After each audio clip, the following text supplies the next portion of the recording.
طلع البدر علينا بالثنيات الوداع وجب الشكر علينا ما دعا لله.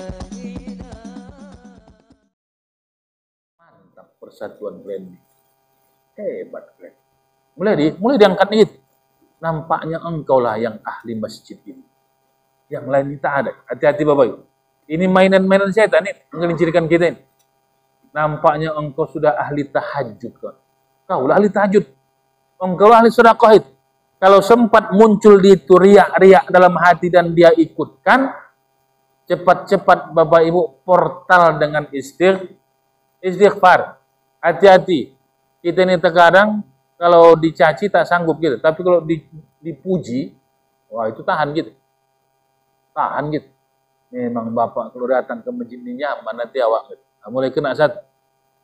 Baik itu dalam, maka kalau ada saya contohkan ada azan, ada muazin kita, Bapak. Muazin ini senang orang mendengar dia azan. Awalnya orang memuji, tapi lambat laun masuk dalam hatinya. Ada yang bilang, Bapak kalau sudah azan Bapak, awak lagi baring-baring di rumah, lompat awak terus. Pertama, belum masuk hatinya. Ada lagi cerita, Bapak kalau sudah azan Bapak, ya Allah, tadi kereta itu lari-lari 20-nya, begitu dengar suara azan Bapak, lari 60 langsung ini. Dipuji, lambat laun karena banyak memuji, sesekali terduduk muazin. Banyak kali jamaah yang memuji azan kuning. Berarti paten azan kuning. Ah, situ kenanya. Begitu dibilangnya paten azannya, situ kena. Bismillahirrahmanirrahim. Assalamualaikum warahmatullahi wabarakatuh. Hamdan wa syukran lillah, salatan wa salaman ala rasulillah, man la nabiyya ba'da. Allahumma salli wa sallim wa barik ala sayyidina Muhammad wa ala alihi wa ashabihi ajma'in, amma ba'd. Qala Allah Ta'ala fi kitabihil karim, a'udzu billahi minasyaitonir rajim, alhaakumut takatsur ila akhiril ayah, sadaqallahul azim. Rabbi shrah li sadri wa yassir li amri wahlul 'uqdatam min lisani yafqahu qawli. Subhanaka la ilma lana illa ma 'allamtana innaka antal alimul hakim. La haula wa la quwwata illa billahil aliyil azim. Yang saya muliakan dan hormati Bapak Ketua BKM Masjid Al-Ikhlas, Bapak Zulkhairi Nasution. Yang saya muliakan hormati Bapak Ketua FKSM, Ustaz Salman ya. Mabruk terpilih, mudah-mudahan memberikan keberkahan. Yang saya muliakan dan hormati para asatidz, ada Ustaz Samsir, yang saya tak tahu rupanya ahli bayinya Ustaz besar di sini Bapak. Alhamdulillah para asatidz tidak berkumpul. Dan yang saya muliakan para ketua BKM, Bapak-bapak dari 38 saja, 38 masjid dan mushola, alhamdulillah. Bapak, Ibu, orang-orang tua saya, ibu-ibu yang berada di luar yang semangat, mudah-mudahan semua kita dimuliakan oleh Allah. Amin ya rabbal alamin. Bersyukur kita pada Allah Qadirul Jalil dengan lafaz alhamdulillahirabbil alamin. Bersalawat pada Rasulullah sallallahu alaihi wasallam dengan lafaz Allahumma shalli ala sayyidina Muhammad. Bapak Ibu yang dimuliakan Allah, saya ada sudah 2 kali atau 3 kali ceramah. Tapi hari ini membludak. Bahasanya membludak mungkin. Banyak sekali. Dan ini sebuah khirah kita, Bapak. Semua kumpul dari berbagai masjid. Dan ini bangga. Saya baru bangga. Bangga betul karena ada forum silaturahim. Apa itu? Forum masjid-masjid dan mushola. Alhamdulillah, mudah-mudahan semua kita yang hadir ini, Bapak Ibu, diistiqomahkan oleh Allah sampai akhir hayat. Amin. Ya Rabbal Alamin. Bapak Ibu yang dimuliakan Allah. Maka dalam kesempatan pagi ini, saya ingin mengajak kita semua, Bapak Ibu, mengkaji satu surah. Yang surah ini surah pendek, tapi paling tidak bisa kita ambil ibrahnya, walaupun tak detail mengkajinya. Yaitu surah At-Takatsur. Ya, surah Takasur. Bapak Ibu yang dimuliakan Allah, surah ini jumlah ayatnya 8 ayat. 8 ayat diturunkan di Makkah, dan ini membincangkan, mengkritik kita tentang ada karakter dan sifat yang ada pada hati kita, yang itu disebutkanlah pada ayat itu. Apa yang disebutkan oleh Allah sifat kita pertama pada surah itu? Al-Ha. Jadi kan Al-Hakumut Takasur. Al-Ha. Al-Ha itu lahun. Itu yang pertama. Lahun itu lengah, berleha-leha, melalaikan diri. Itu karakter gitu. Ya karakter semua, tapi itu memang mental. Jadi melalaikan diri, berleha-leha, menunda-nunda. Hari ini Bapak Ibu, samanya waktu kita semua hari ini. Tapi ada yang di masjid, ada yang di rumah, ada yang tidur. Lalu kita segerakan ke sini, tapi ada yang tidur. Padahal pada waktu yang sama ini kita mengaji, ada yang terbaring di rumah sakit, ada yang habis sholat subuh diumumkan di masjid. Innalillahi wa inna ilaihi raji'un. Maka ini sebuah kebanggaan dan kebahagiaan Bapak Ibu datang kita subuh-subuh, apalagi programnya subuh ini. Rakaatul fajr khairum minad dunya wa ma fiha. 2 rakaat fajar itu lebih baik dari dunia dan seisinya. Itu perpegangi Bapak Ibu. 2 rakaat fajar itu lebih baik dari dunia dan seisinya. Bayangkan itu. Berjuang kita 24 jam untuk mendapatkan dunia. Tak ada apa-apanya dengan 2 rakaat yang tadi. Begitu berjamaah, mengaji lagi. Ini hebat ini. Pengadilannya luar biasa. Maka kalau para ulama-ulama kita begitu di Rakaatul Fajri, baru dia berjamaah, lalu dia mengaji, itu yang disebutkan nanti habis mengaji, lalu dia sholat nanti, itu dapat mabrur, dapat amalan yang terbaik bagi diri dari Allah. Maka Bapak Ibu yang dimuliakan Allah, ini yang kita duduk di masjid ini, iktikaf ini secara zahir masjid, tapi hakikatnya kita lagi duduk di taman surga. Ini lagi duduk di Masjid Al-Ikhlas, tapi hakikatnya dalam hadis itu orang yang berhimpun di satu majelis, dikaji di sana kalam Allah, dikaji di sana kalam-kalam Rasulnya, dikaji tauhid dan akidah, maka hakikatnya mereka lagi duduk di taman surga. Kita ini Bapak Ibu duduk di taman surga. Siapa yang duduk di taman surga, insya Allah menjadi penghuni surga. Amin ya rabbal alamin. Maka nanti Bapak Ibu, para ulama-ulama kita ada yang membuat wasilah. Siapa yang tak sepaham wasilah terserahlah. Saya menyebutkan wasilah. Ada ulama-ulama kita yang begitu mengaji dia berwasilah dengan majelis ilmu. Ini sekarang nih Bapak, tak nampak kita. Hadis kan begitu. Setiap ada 2 orang yang di majelis itu mengkaji kalam Allah, maka para malaikat akan mengelilingi. Kita ini dikelilingi malaikat. Dikelilingi malaikat, dan malaikat itu mendoakan hajat-hajat orang yang ada di majlis. Itu 2 orang. Ini berapa puluh orang kita? Ini doakan para malaikat. Maka nanti Bapak lihatlah salah satu hadis tentang fadhailul Quran. Malaikat itu tak bisa baca Quran. Tak ada perintah malaikat baca Quran. Yang ada perintah membaca Quran itu kita.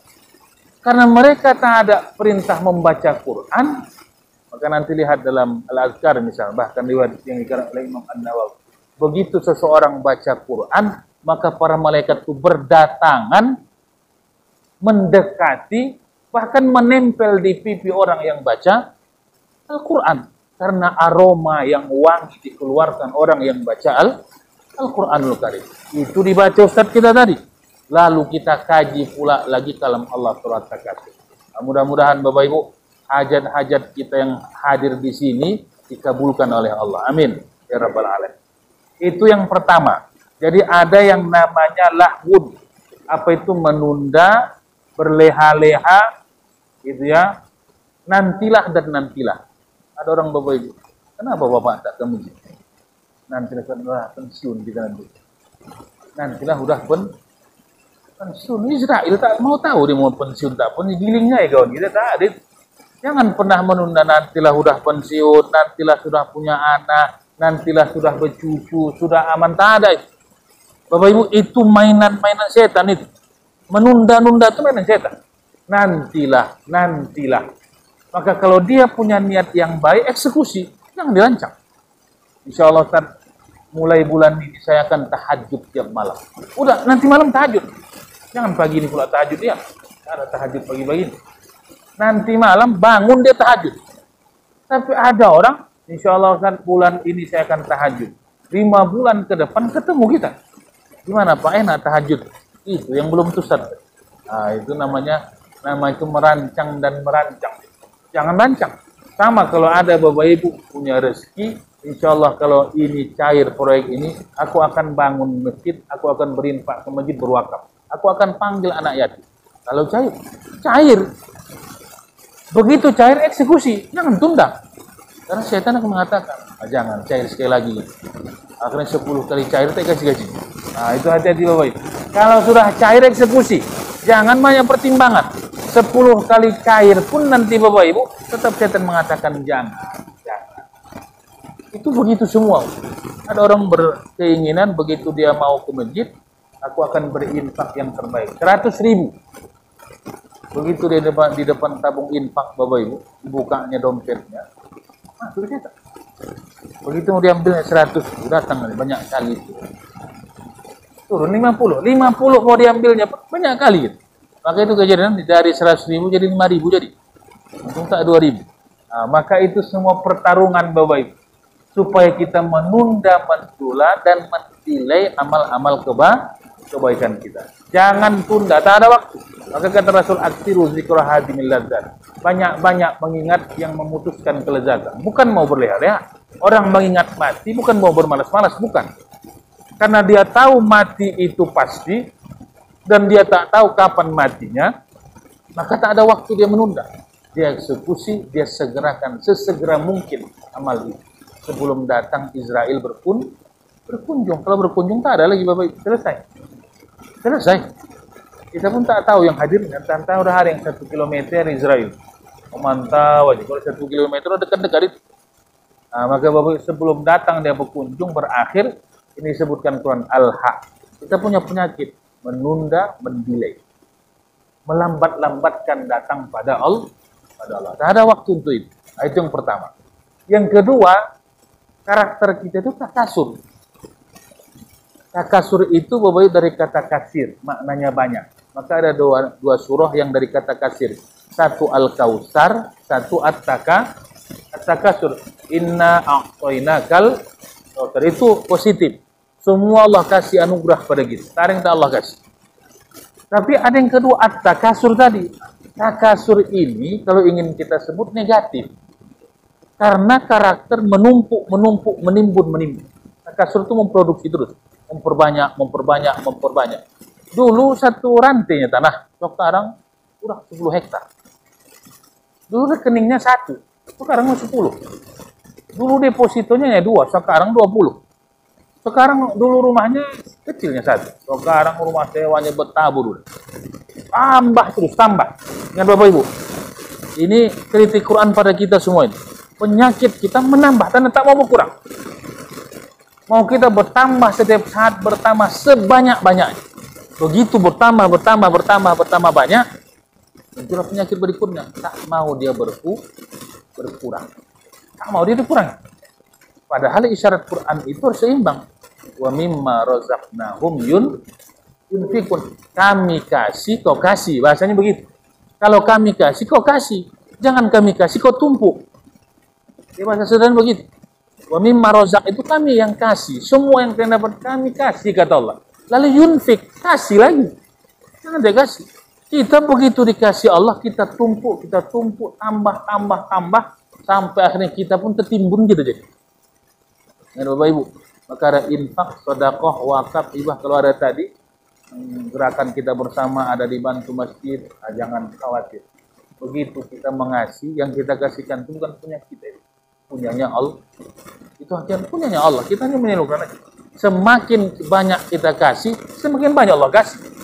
Jadi logikanya orang yang berinfak, Bapak Ibu, yang jor-joran dia mengasihi. Kira-kira begini, siapa karyawan, dirut yang punya usaha nih, siapa yang amanah, banyak-banyak mengasihi, dia yang paling banyak dikasih. Begitu logikanya. Siapa yang paling banyak berinfak, itu yang Allah kasih banyak berinfak. Karena dialah yang amanah menyampaikan anugerah Allah. Anugerah Allah. Sikit juga lah. Begitu logika, maka nanti sampai 700 kali lipat Allah sebutkan ini. Bapak Ibu yang dimuliakan Allah. Ini untuk terjadi keseimbangan. Ada yang masuk, ada yang keluar. Itu logika infak sedekah wakaf itu. Kalau sempat kita ini, mohon maaf Bapak Ibu, hanya ada mulut, tak ada pengeluaran. Makan aja, mati kita. Mati. Maka ada masuk, ada keluar. Jangankan makanan, angin saja Bapak Ibu. Maka ada istilah angin duduk. Kedokterannya apa nama? Angin duduk, itu berputar-putar, tak mau dia keluar. Beguling-guling apa? Beguling-guling, mati pun ada. Begitu naik, menembak ke jantung, itu jantung koroner terjadi. Meninggal. Begitu ada tersumbat, ada yang salah.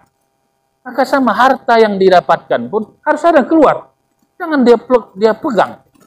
Ini darah nih Bapak Ibu, darah kita ini dipompa jantung, mengalir semua ke sirkulasi tubuh kita, ke otak, ya semua kaki. Itu berjalan, tapi begitu ada sumbatan tak masuk ke tangan. Stroke. Karena darah tidak mengalir. Itu logika infak.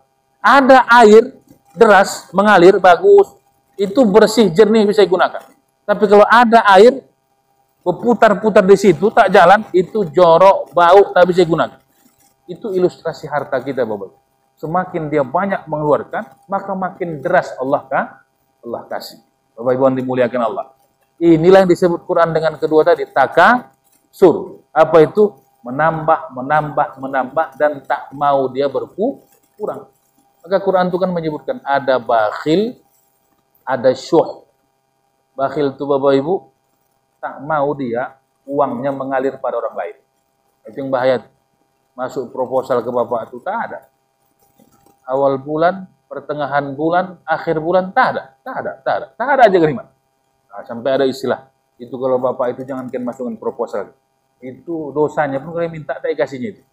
Jangankan duit, dosanya pun tak dikasihnya. Nah itu, karena tahu awal bulan, tengah bulan, akhir bulan tak ada terus. Nah, maka dosanya pun nanti kalian minta, tak dikasihnya itu. Nah itu bakhil. Kalau ilustrasi yang enggak menarik itu Bapak Ibu, kalau ada orang makan, berlima dia, di rumah makan, begitu makan dia, siap-siap pergi dia ke kasir. Pak bayar semua, enggak, punya aku aja bayar. Gitu. Orang tuh bayar masing-masing aja itu. Nah itu bakhilin. Tak mau dia membayarkan kawannya, padahal uangnya ada untuk membayarkan itu. Nah, tapi yang paling parah itu syuh. Syuh itu 5 orang untuk makan, begitu mau bayar, aduh sakit perut, pergi ke toilet dia. Akhirnya punyanya dibayarkan orang lain. Akhirnya punya dia pun, harta dia pun, uang dia pun, dia tak mau habis bahkan untuk kepentingan diri. Bapak Ibu yang dimuliakan Allah, saya mengatakan begini. Kita yang hidup nih Bapak Ibu, banyak mengejar dunia. Tiba-tiba meninggal dunia. Kejar terus. Siang malam kejar terus. Lupa akhirnya meninggal dunia. Jadi di pengadilan agama, saya sering sebutkan ini Bapak. Di pengadilan agama kelas 1 Medan, ya, pengadilan agama itu setelah perceraian, angka yang paling tinggi itu sengketa harta warisan dan harta bersama. Udah bercerai, yang paling banyak kasus harta gonogini, harta bersama, banyak harta warisan. Artinya begini, banyak kali pun harta ternyata bersengketa juga yang ditinggalkan, bukan pala hebat-hebat kali. Maka tetap agama juga, ilmu juga. Akhirnya bersengketa semua. Maka ini menarik, ada satu pengadilan di Mesir. Ini menjadi ibrah bagi kita Bapak Ibu. Jadi untuk anak-anak ini harta iya, tapi ilmu itu yang paling aula wa afdal. Iman dan ilmu, harta ya juga. Meninggal si ayah, dibagilah harta warisan ini oleh hakim. Dibagi secara faraid. Anaknya 4. Kaya raya jadinya orang. Lalu kata si hakim, wahai anak-anak fulan, kalian kan sudah dapat rezeki nomplok. Banyak harta kalian. Maka buatlah satu masjid atas nama ayah kalian. Itulah diminta hakim. Buat satu masjid atas nama ayah kalian. Lalu Bapak Ibu begitu sudah dibagi ini harta warisan. Untuk anak kandung, bukan anak, tidak anak kandung. Lalu dimintalah, kau fulan berapa kau kasih untuk masjid, untuk bangun masjid atas nama ayah? Apa kata anak pertama? Tak ada, Tuan Hakim. Utangku banyak, aku mau bayar utang ini. Tak mau dia. Yang kedua, aku pun Tuan Hakim banyak kebutuhanku. Ini harta warisan pun untuk kepentinganku, anak istriku banyak lagi mau diselesaikan. Yang ketiga sama juga. Yang terakhir yang paling parah, marah dia. Tuan Hakim kerja Tuan hanya membagi harta warisan kami. Begitu sudah dibagi, jangan ikut campur untuk ikut-ikutan kami punya kontribusi. Ini udah hak kami. Bapak Ibu ingat, anak kandung ini. Bukan anak tiri. Anak kandung, ayahnya banyak hartanya, asetnya. Begitu sudah dibagi, untuk membangunkan satu masjid pun yang cukup berlebih-lebih, tak mau mereka untuk kedua orang tua. Bapak Ibu orang tua saya dimuliakan. Ini kejadian real, fakta ini di pengadilan. Ada yang begitu. Disiapkan ayahnya, hartanya banyak, kira-kira aman. Ternyata untuk bangun masjid satu aja pun tidak. Ini disebut dengan mental takasur. Takut dia berkurang sedikit. Tambah lagi. Kau bayar ini, apa untuk gue lagi? Nah, Bapak Ibu orang tua saya dimuliakan Allah. Ini penyakit kedua. Menimbun, menambah, dan menambah. Maka oleh para ulama, nah ini secara gramatikal Arab, takasur itu Bapak Ibu, dia pakai alif lam, takasur gitu ya. Kalau hanya tak pakai alif lam, dia hanya satu orang. Misalnya taksir atau kasir. Tapi kalau takasur itu ada dua pihak. Sama dengan takotala.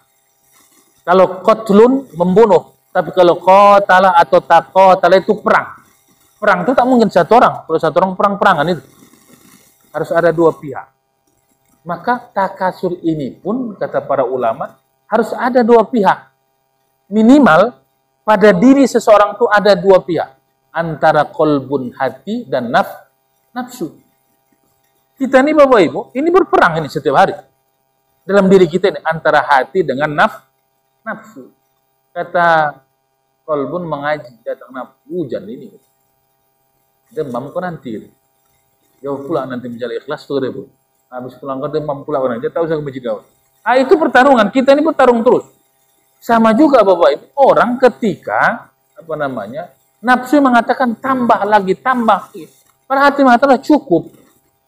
Maka kalau era Pak Harto dulu sebelum reformasi Bapak Ibu, itu kan menjadi 32 tahun beliau. Itu Bapak, itulah nafsu. 2 periode itu tak cukup. 10 periode pun tak cukup. Kalau nafsu, tak ada cukup. Sampai kapan itu? Sampai mati. Pak Harto 32 tahun, maka dibatasi. Jadi 2 periode itu dibatasi. Sama, nafsu itu pun tak bisa dihilangkan. Dia hanya dibatasi. Dengan apa dibatasi? Dengan puasa. Begitu kita sahur, makanan itu boleh kita makan. Cuman dibatasi, kau lagi puasa. Bukan hilang nafsunya. Bukan dihilangkan. Kalau hilang loyo gitu. Mengaji pun tak mau gitu. Karena nafsu itu potensi. Itu yang kejadian dalam riwayat itu. Begitu dihilangkan nafsu, tak ada orang jualan di pasar lagi, membodoh aja orang. Nafsu itu potensi, bukan mau dimusuhi. Dia diarahkan, dikendalikan. Maka puasa itu mengendalikan. Makanan bisa dimakan. Tapi ketika dia puasa, dari mulai sahur sampai berbuka tak boleh. Setelah itu baru boleh makan dan minum. Sama Bapak. Kalau ada orang dengan 2 periode misalnya, itu batasan. Karena kalau tak dibatasi, kalau sistem monarki Bapak Ibu, monarki, kerajaan, seperti Saudi, itu kan sampai mati. Jadi bahaya. Jadi selama ayahnya masih hidup, anaknya hanya pangeran. Maka sekarang ada anak yang geram lama kali, ayahnya mati, diracunnya juga ayahnya. Diracunnya supaya dia jadi rah. Nah, itu kopi sianida. Mudah-mudahan tak ada teh manis sianida ya kan. Nah, itu bahaya. Kopi sianida, bisa. Raja itu mati, itu terjadi. Mengapa? Karena yang di bawah pun ingin berkuasa. Bapak Ibu yang dimuliakan Allah. Jadi pada diri kita pun terjadi perang. Untuk melakukan kebaikan, jangan seperti itu. Lalu yang di luar, kata para ulama, boleh jadi ada orang berteman, 2 orang. Beli mobil, dia beli mobil. Naik jabatannya, dia pun berlomba-lomba terus. Naik jabatannya, ingin kekayaan. 2 orang atau ada rivalnya, terus berlomba. Dia naik jabatannya, kawan ini mau naik juga. nambah asetnya, dia pun mau nambah aset. Berlomba-lomba. Sampai pada titiknya kata para ulama, kalau dia sudah takasur berlomba-lomba, muncullah penyakit ketiga, fakhor. Apa fakhor itu? Membanggakan diri, merendahkan orang lain. Hati-hati Bapak Ibu. Jangan sempat karena akunya ini. Itu penyakit itu. Jangan. Karena aku, kalau tak ada aku tak jadi orang. Karena aku bantu si Fulan dulu kuliah, kalau tak jadi orang itu. Karena aku yang masjid ini, jangan. Jangan terbetit itu. Baik dalam dimensi dunia maupun ukhrawi. Nama besar, jabatan, itu tak ada semua. Itu aku yang hebat. Bapak Ibu yang dimuliakan Allah. Setan ini makin lama kita beramal istiqamah, dia makin canggih, Pak. Kita yang ini, yang kumpul nih, yang 38 mushola dan masjidnya ada forumnya. Ini Bapak Ibu tak sukanya setan nih. Jangan pala Bapak Ibu anggap suka dia. Kalau bisa bubar kita. Begitu maksud dia. Kan ini mengokohkan dan semangat Islam. Maka semakin orang istiqomah, dia makin canggih. Kalau ada orang ke masjid sesekali ke masjid, nah itu digoda setan itu. Jangan ke masjid, hujan ini. Demam kan nanti. Tak ke masjid kawan. Kalau ada yang sama sekali tak ke masjid, itu tak digoda setan itu. Itu pasukan kita itu. Nah, itu jangan pada goda, itu pasukan kita itu. Itu marinir kita itu. Jangan diganggu, amankan itu ketua itu. Itu amankan ketua itu. Ya aman terus. Itu yang tak ke masjid. Tapi yang kalau ada orang istiqomah ke masjid, macam kita nih, subuh ke masjid, mengajar itu, dia tidak akan katakan jangan ke masjid. Dia akan naik itu. Dia akan naik amal kita, Pak.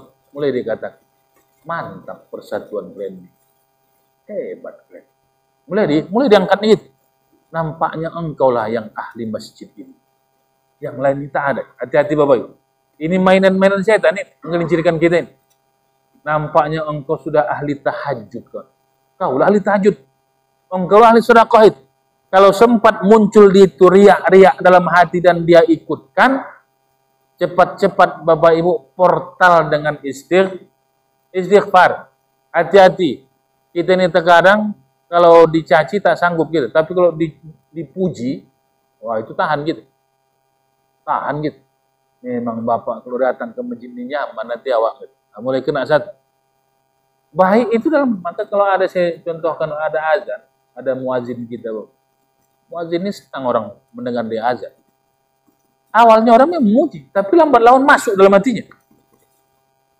Ada yang bilang, Bapak kalau sudah azan Bapak, awak lagi baring-baring di rumah, lompat awak terus. Pertama, belum masuk hatinya. Ada lagi cerita, Bapak kalau sudah azan Bapak, ya Allah, tadi kereta itu lari-lari 20-nya, begitu dengar suara azan Bapak, lari 60, langsung ini. Dipuji, lambat laun karena banyak memuji, sesekali terduduk muazin. Banyak kali jamaah yang memuji azan kuning. Berarti paten azan kuning. Nah, situ kenanya. Begitu dibilangnya paten azannya, situ kenanya, Bang. Waktu tadi puji belum, tapi begitu masuk dalam hatinya, paten azannya, itu yang bahaya. Sama semua. Kita, kalau dipuji itu lambat laun masuk. Kalau dicela kita langsung marah gitu. Nah, padahal Rasul itu hatinya mutmainnah. Mau dipuji, mau dihina, dia akan stabil.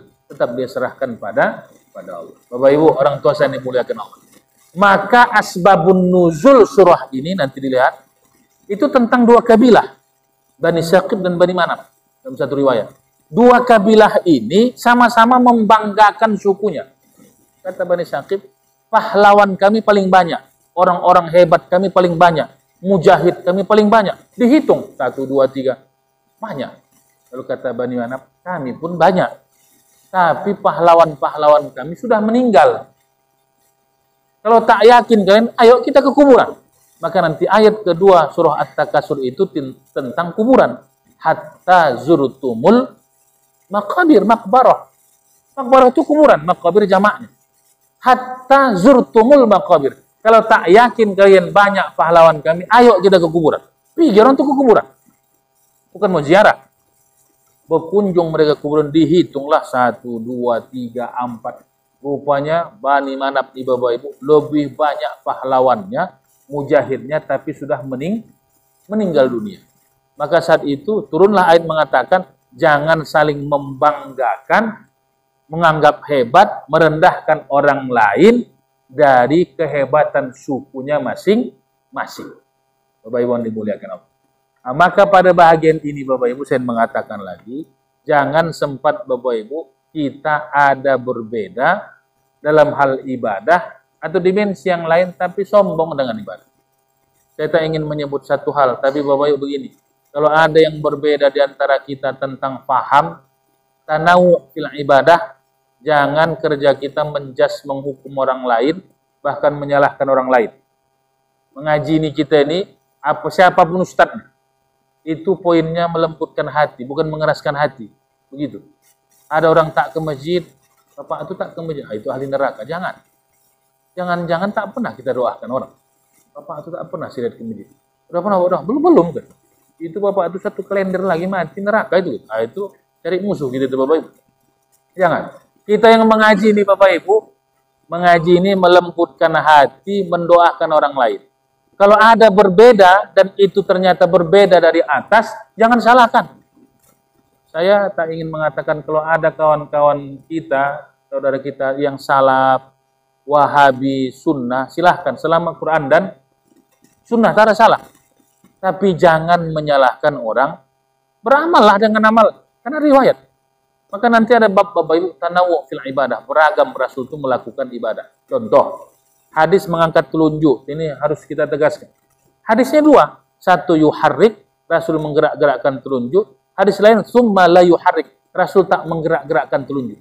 Syafi'i memperbaiki hadis kedua, la yuharrik. Maka begini aja. Illallah. Imam Ahmad bin Hanbal, Malik memperbaiki hadis yang lain, yutumma yuharrik, menggerak-gerakkan telunjuk. Udah, kalau begitu ada hadis. Siapa yang bergerak-gerak, siapa yang tak bergerak-gerak, silahkan. Jangan, itu tak bergerak-gerak itu salah. Maka pernah kejadian, Bapak Ibu, di satu masjid, yang semua Syafi'i, tak bergerak, datang musafir, yang pahamnya, yuharrik, menggerak-gerakkan telunjuk. Yang didatang pun minim ilmunya, yang di tempatan pun minim ilmunya. Begitu ketika tasyahud, dilihat yang samping kiri kanan bergerak-gerak. Dianggap mereka salah. Begitu salah dalam anggapannya, refleks, ditangkapnya telunjuk kawan. Bayangkan Bapak Ibu, lihat. Akhirnya tarikan orang itu sholat. Bukan lagi sholat, bayangkan, gara-gara telunjuk. Maka jangan, ini pesan ilmu. Ada riwayat tentang itu. Sama dengan meletakkan tangan. Nanti lihat hadis. Letakkan tangan ini, beragam hadis. Mengangkat ini begini, itu beragam hadis. Itu namanya babnya tanawu fil ibadah. Rasul itu melakukan satu itu dalam beberapa kesempatan berbeda. Sama sekarang, kalau kita sholat sekarang, turun dari berdiri ke sujud, itu beragam. Ada yang pakai tangan, sampai dulu, ada yang pakai lutut. Datang yang pakai tangan itu tak betul pakai lutut, itu onta itu. Ada riwayat. Onta itu dulu. Jangan. Ada riwayat. Rasul pakai lutut, ada pakai tangan. Selama yang dua itu dilakukan, silahkan. Asalkan jangan pakai kepala dia. Tak pakai tangan, tak pakai lutut, kepala langsung. Nah, itu rumah sakit itu. Nah, selama ada riwayat, mainkan. Dan jaga persatu, saling memahami, jangan menyalah. Maka Bapak Ibu, saya menyebutkan ini, ada satu masjid. Ini cerita fakhr nih. Ada satu masjid. Ketua BKM-nya dibuatnya di pintu.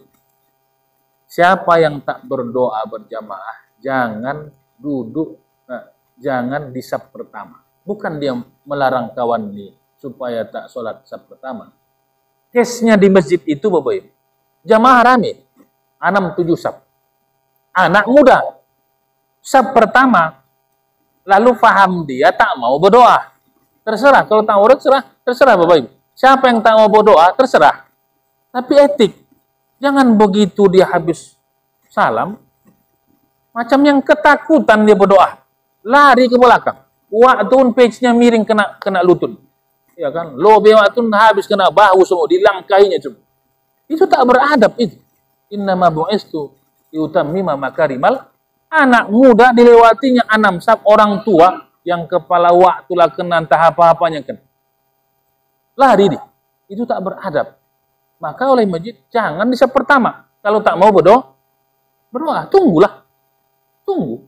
Imam Malik tuh Bapak Ibu dengan Imam Syafi'i. Imam Malik ulama besar mujtahid. Imam Malik guru Imam Syafi'i, Syafi'i itu murid. Begitu datang Imam Syafi'i ke majelis Imam Malik itu tak berkunut. Tahu dia di belakangnya ada Imam Syafi'i. Yang fahamnya berkunut. Subuh tuh Imam Malik pakai kunut dia. Balas kunjungan, datang Imam Malik ke majelis Imam Syafi'i, tahu Imam Syafi'i gurunya ada di belakang, yang dia tahu bahwa gurunya tidak pakai kunut. Subuh itu Imam Syafi'i tak berkunut. Itu di antara imam-imam besar.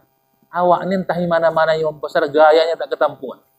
Udah macam mau perang agama aja. Iya. Kita nih Bapak, itu hati-hati, itu mainan setan dan mainan infiltrasi. Gara-gara berkunut tak berkunut, macam melihat orang yang salah, macam penghuni neraka aja kawan. Hati-hati Bapak Ibu. Mengajilah, tapi jangan asobiah, mohon maaf. Jangan fanatik, gurunya aja yang betul kita, jangan, itu tak betul. Jangan asobiah. Jangan sempat ada mengaji kita Bapak Ibu. Kalau sudah dengan satu pengajiannya cipika-cipiki deh. Bawa peluan. Orang lain macam najis sih buat. Hati-hati. Hati-hati. Jadi mengaji melembutkan hati, bukan menjudge orang lain. Sama Bapak Ibu. Nah, ini banyak juga mengeluh jamaah itu, kawan-kawan kita ya yang salah. Apapun mau salafi, wahabi, terserahlah. Tapi begitu dia punya paham, jangan nyala orang. Ada orang tak mengaji, dia tak apa namanya, tak berdoa. Begitu tak berdoa, keluar di teras, tak berdoa. Tapi dia ngomong, bercakap dengan kawannya, lebih kuat dia bercakap dari yang berdoa. Itu namanya, Bapak Ibu, menyepelekan, menganggap sesat amal kawan yang lain, dan yang betul, lalu merendahkan. Nah, poinnya Bapak Ibu, semua amal-amal kita ini, semua yang kita kaji ini, poinnya, melembutkan, menguatkan silaturahim, bukan gaya-gayaan, bukan menyalahkan orang lain. Bahkan terkadang seolah-olah, macam di tangannya pula lah tiket masuk surga. Bapak mau surga? Nah, ini tiketnya. Nah, itu hati-hati Bapak Ibu. Selama di qauli la ilaha illallah dakhalal jannah. Bapak Ibu yang dimuliakan Allah. Maka pada ayat berikutnya kalla 3 kali kallallah. Kalla itu kalimat indah. Jangan begitu, jangan begitu. Itu indah Allah melarang. Jangan kau jadi orang takasur, jangan kau lain. Nanti kalla saufa namun kau tahu nanti, tapi nanti di sana. Cuman kita ini degil, Bapak Ibu. Kita ini nampaknya harus nampak pembalasan Allah. Nanti itu, ada orang bertanya, betul tidak ada siksa kubur itu? Betul tidak ada hari kiamat? Ada yang maka kalla saufa ta'lamun. Maka Bapak Ibu, sampai dalam itu ada 2 kalimat. Ada ilmul yakin, ada ainul yakin, ada haqqul yakin. Nah, kalau sudah datang air ini, artinya sudah mau disuruh ditutup ini. Nah, ini terakhir ini. Ada namanya ilmul yakin, ada ainul yakin. Dari ayat ini nanti kajiannya. Ilmul yakin, ainul yakin, haqqul yakin. Maka Bapak Ibu, kita dalam taraf tauhid ma'rifah itu begitu dibuat para ulama. Ada ilmul yakin. Jadi ilmul yakin itu ya sebagai keyakinan sebatas ilmu pengetahuan. Ada ainul yakin, dengan matanya baru yakin. Baru haqqul yakin, sebenar-benar keyakinan. Maka ilustrasi yang menarik ingin mencontohkan 3 varian ini. Kalau ilmu yakin itu Bapak Ibu, kira-kira kalau ada WA group ini, FKSM kita ini, ada WA group, diumumkan Pak Ketua, Pak Salman, besok kita mengaji di Masjid Al-Ikhlas. Semua membaca. Waktu semua jamaah dan WA group itu membaca, itu pada level ilmu yakin.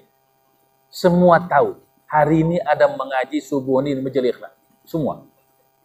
Cuman ada yang berhenti pada ilmu yakin, tak datang dari ini. Itu pada ilmu yakin, berhenti dia pada ilmu yakin. Ada lebih sedikit ainul yakin. Mau dipastikannya, betul tidak besok mengaji di Masjid Al-Ikhlas. Habis subuh, tak salat subuh di sini dia. Tapi apa dia? Ronda dia, keliling nih. Datang naik kereta dia lewat aja sini. Lewat aja. Oh betul mengaji, ramai aku tengok banyak mobil. Saya tak singgah juga dia. Lewat dia pergi lagi, pulang lagi dia. Itu namanya ainul, nampak mata kepalanya bahwa ada orang berkumpul, oh berarti mengaji. Itu ainul yakin. Hanya nampaknya tapi tidak singgah. Dan itu boleh jadi dia tak betul, boleh jadi bukan mengaji atau yang lain, tapi nampaknya ramai, ainul yakin. Baru pada level yang tinggi itu haqqul yakin. Haqqul yakin itu dibacanya malam, datang dia, sholat dia, mengaji dia, duduk di sini sampai akhir, tahu dia ustadznya siapa, siapa yang hadir, apa yang dikaji, itulah baru level hakul yakin. Maka Bapak Ibu sama. Al-Quran mengisyaratkan itu. Ilmul yakin, ainul yakin, hakul yakin. Sampai di ujung ayat itu. Tsumma latus'alunna yauma idzin 'anin nar. Jadi latus'alun itu dua kali taukid. Lam, nun. Sungguh kamu akan diminta pertanggungjawaban anin na'im, atas segala nikmat yang Allah kasih pada. Makin banyak dikasih Allah, makin banyak pertanyaan. Dan tak ada lagi istilah lobby-lobby. Jangan berharap nanti ada lobby di sana. Ada di DPR yang bisa lobby-lobby. Di sini tak ada lobby, nanti selesai. Tumbalatus alunna yauma idzin anin na'im. Bapak Ibu, inilah kajian tafsir ringkas ini. Tafsir ini hampir 1 jam juga Pak. Mudah-mudahan berkah, karena teh manis sudah datang, itu isyarat udah. Mudah-mudahan bermanfaat, semua kita baik-baik dan sehat dan istiqomah karena Allah. Amin. Ya Rabbal Alamin. Billahi taufiq wal hidayah. Wassalamualaikum warahmatullahi wabarakatuh.